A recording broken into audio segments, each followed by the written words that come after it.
Nossa, eu fiquei 1 ano e meio trancada com as crianças na casa, porque não tem escola, aquela coisa. O grau de estresse também, né? É medo associado a estresse. O medo, falar em medo quando a gente está falando de fisiologia cerebral é muito similar ao estresse, porque promove reação de luta-fuga. E foi bem legal isso que tu colocou, tanto o pânico quanto o suicídio, porque foi o que eu comecei.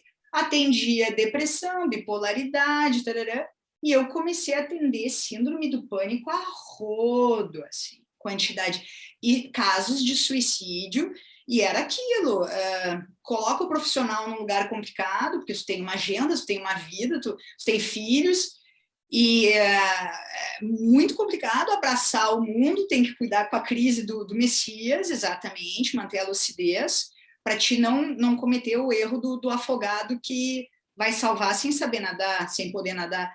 Então, estão sendo tempos, ainda está, e vamos ser honestos, mais 1, 2, 3 anos aí de oscilação bem séria.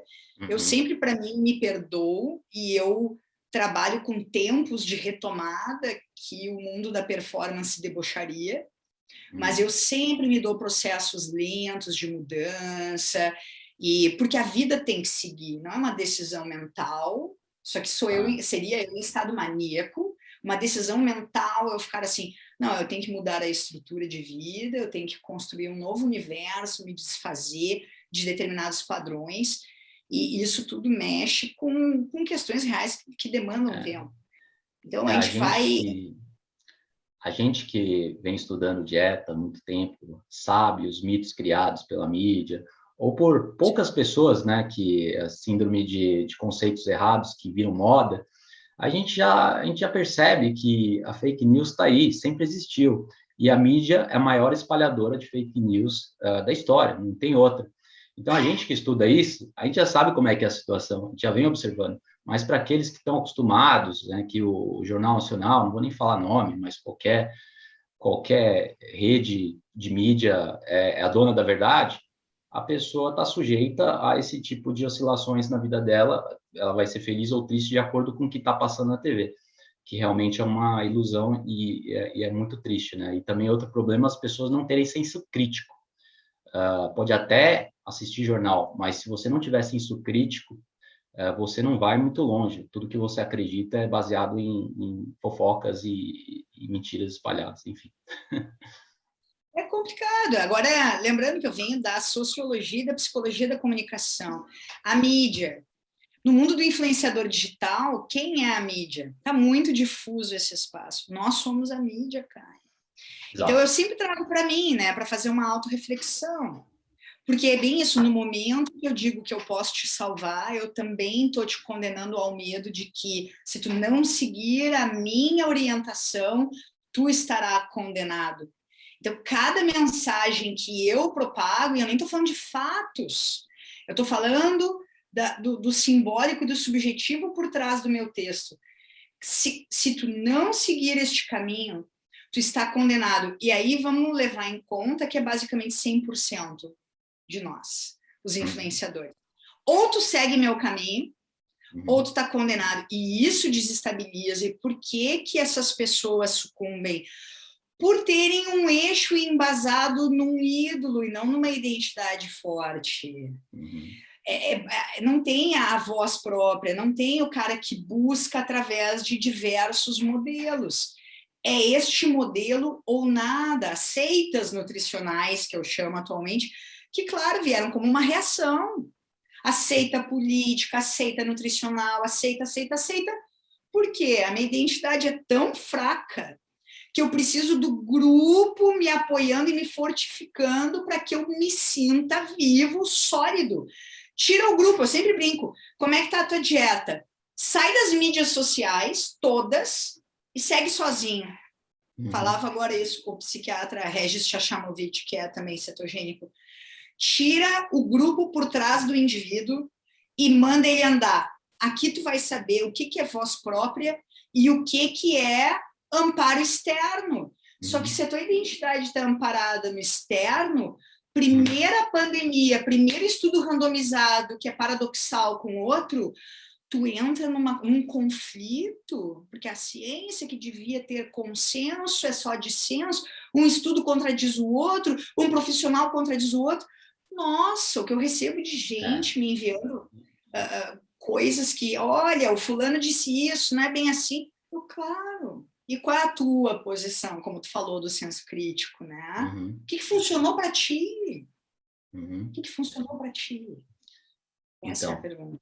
Exato. Então, tantos pontos importantes que você tocou. Muito do que vem se falando aí na mídia, o problema você falou, que a mídia, nós estamos nos tornando a mídia, WhatsApp, Facebook, Instagram, mas a censura está presente em todos os lados. Então, esse é um grande problema.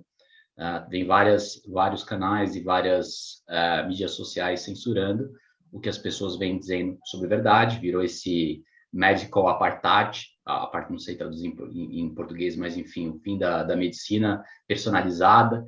Então, um estado tirânico no qual o profissional não pode mais decidir com o seu paciente qual é o tratamento ideal e tudo tem que ser baseado no que o estado tirânico está dizendo. Então, esse é um grande problema, mas felizmente isso vai acabar, porque a voz do povo está aí, está solta, mesmo censurando, vai acabar sendo ouvida e as pessoas vão acabar acordando aos poucos e tendo opiniões distintas e vão perceber, acima de tudo, que o mundo não está acabando. Né? Quem morreu? Algumas pessoas aqui morreram aqui e ali. Muitas das pessoas que morreram não morreram do vírus, de fato, né? mas morreram. Então, elas vão perceber que o mundo é seguro e que é possível viver novamente e não ficar preso nesse estado de medo e que é muito crítico e muito deletério para a saúde mental e saúde da vida das pessoas. Né? Você falou das mortes por suicídio, mas está tudo relacionado. A mortalidade aumenta por todas as causas quando as pessoas estão tristes, porque aumenta os casos de Alzheimer, né? A pessoa que já está envelhecendo, já tem uma mente que está definhando aos poucos. Daí, pelo menos ela tinha as amigas, ela tinha a caminhada diária que ela fazia, ela tinha a rotina dela lá feita, todos os hábitos conquistados. Daí, de repente, isso abalou todo mundo dela e ela passou a ficar com medo e assistindo televisão o dia inteiro. De repente, ela já não sabe mais quem é e a demência vai aumentando. Então, assim, tudo piora como um todo, né? E a saúde, as pessoas ganham peso. Você falou outra estatística que a gente mencionou, mas eu acabei não desenvolvendo, é a estatística da obesidade. Então, eles descobriram que o ganho de peso nos Estados Unidos foi de quase 12 quilos em um ano. 12 quilos. Então, se já não bastava, né, um terço das pessoas serem obesas atualmente, mais um terço sobrepesadas, agora mais de 40% da população americana se tornou obesa pela primeira vez na história. Então, assim, foi um salto enorme em muito pouco tempo. Isso reflete nas estatísticas também de estetose hepática. 15, 20 mil pessoas a mais morrendo de estetose hepática. E câncer e doenças cardíacas também, porque está tudo relacionado, obesidade com câncer, diabetes e doenças cardíacas. Então, o estado de saúde da população no geral vem piorando muito. Então, não é só suicídio, não é só obesidade. A economia, o quanto as pessoas fazem de dinheiro, o quanto elas ganham, influencia muito o estado mental. Né? Tá certo que se ela ganhar 20 mil e passar a ganhar 15 mil, não vai mudar tanto. Mas a pessoa que está lá lutando pelo ganha-pão diário... É real, né, Caio? Na vida real.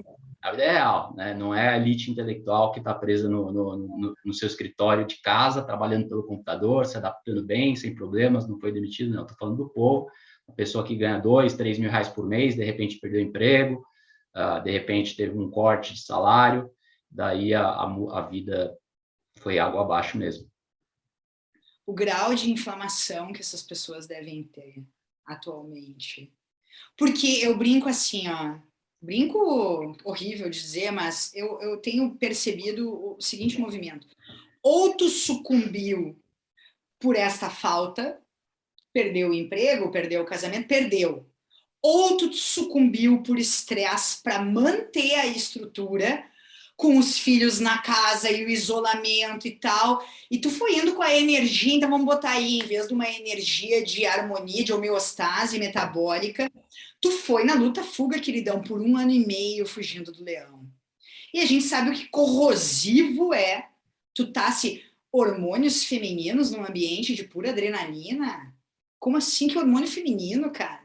tu é um desequilíbrio completo hormonal, quedas de cortisol, que muitos confundem com desregulação de glicose, caiu glicose, entra em jejum.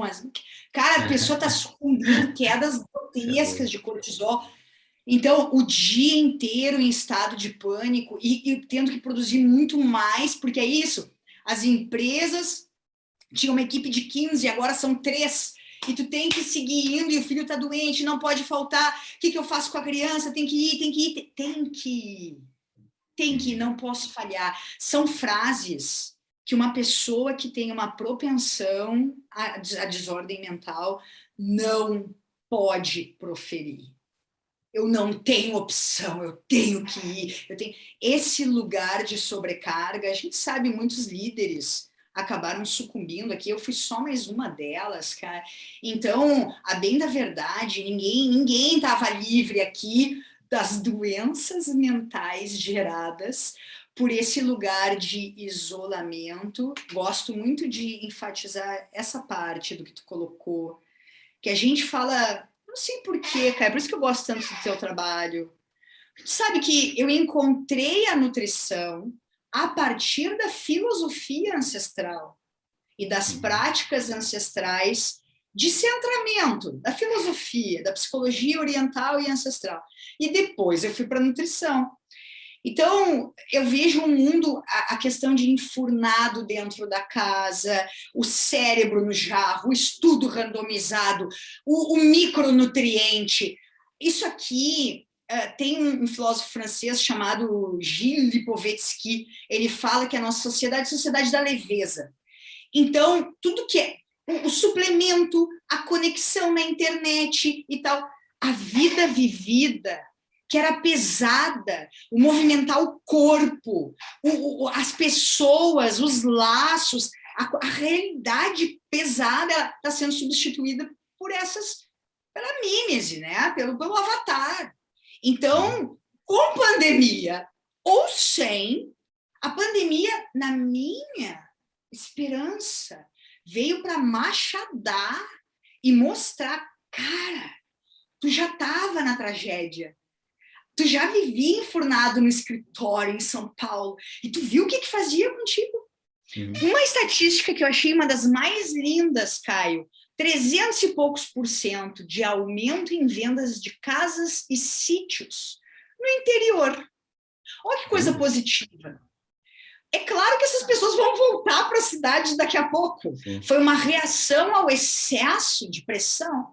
Mas veja que coisa mais bonita. E se a gente não tivesse tido essa queda tão abrupta, estaríamos no escritório até onde pudéssemos. Então, por isso, eu tenho algumas esperanças de que até o mundo low carb, a gente amplie um pouco o micronutriente e comece a ver essa qualidade de vida, esses estudos conduzidos lá pela Susan Pinker, na Sardenha.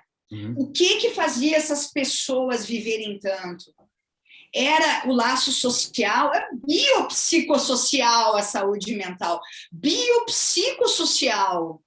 A qualidade do pensamento, a extração do medo, então, da mídia que tu coloca, ou do medo em geral, como eu estou falando aqui. O bio, aí sim, micronutriente, cortisol, adrenalina, noradrenalina, blá, blá, blá. E o social, cara. O teu trabalho, o teu meio, a cidade em que tu vive, a proximidade com a natureza. Então, nunca esquecer do triângulo da saúde ali. Que a gente se apartou um pouco disso, né? Exato, muito importante.